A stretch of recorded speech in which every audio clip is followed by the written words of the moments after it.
Hello! I nearly forgot to record this bit, but I don't even know if it's going to work. But so, if you remember if you remember, probably watching this straight after the previous one.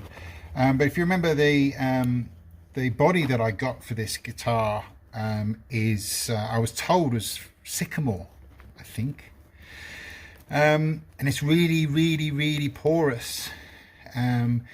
So I tried to lift the grain by rubbing a damp cloth across the grain, which then lifts it up a bit, and then you sand it back a bit, and then it leaves it nice and smooth-ish. But again, it still has that sort of that living, breathing, part of being wood, I suppose. Anyway, so I've had a very good friend who's also been doing a redo of a guitar, of a Tele. And so I've been learning off him as well. And then this morning I just got this sudden urge to want to do my priming on this particular body.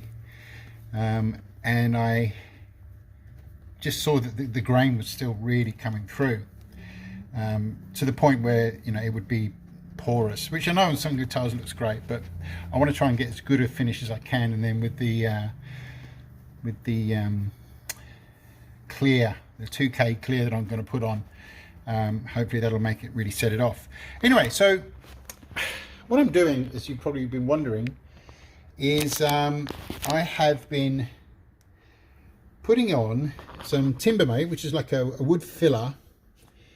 I don't know what the equivalent might be in your particular neck of the woods, but anyway, it also is a grain filler.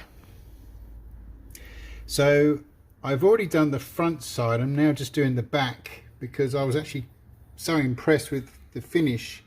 So basically what you do is that you dilute it obviously down quite a lot so that it gets into these little nooks and crannies and into the actual grain. So you can probably see from certain angles that there is I don't know if I can see that, but there is some grain coming through there.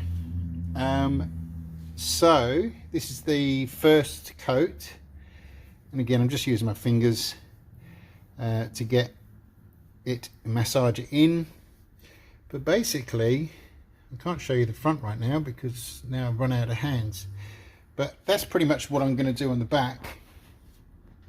And then let it dry. I'll let it dry naturally out of the sun for a little while, and then we've got a beautiful day here in Sydney, so I might actually then stick it out for the last part of the day just to get all that moisture out and then see how we go. But I have done that already on the front, and then just used a bit of 400. Oh no, the dog, the wife's back. Anyway, we'll see how we go and I'll report back. Okay, a quick little update. So I really cannot recommend enough or highly enough this this stuff here, which I inherited actually, but it's done such a great job, because you can see now that it's so edge filler, crack filler, grain filler. That's the important thing. My daughter, I love her. Anyway, so yeah, so what's happened is because this was very grainy. Obviously it doesn't look great now, but this proves my point that wherever you see these little white sort of lines and stuff, that's where it's actually filled the grain. And I've just used some 400 wet, some wet and dry, but I used it dry on this. Just going round. Actually, there's a bit there, but again, I don't have to worry too much at this stage because, like for example, this to the naked eye looks really uneven, but it's actually smooth to the touch. So all of that white stuff is obviously filling in the gaps. Where I did this enlarging of the pickup recesses, it doesn't look fantastic, but I'm going to use some black shielding paint, and then once the obviously the cover's on and then the actual pickups in there, you will be none the wiser. But anyway, so it's all coming along. So the prep, I can't stress enough, is that's where the best results will come from. So the next step will be to put some more primer on it to get a nice smooth and sort of consistent finish, and then we'll be going on to the colour. Woohoo!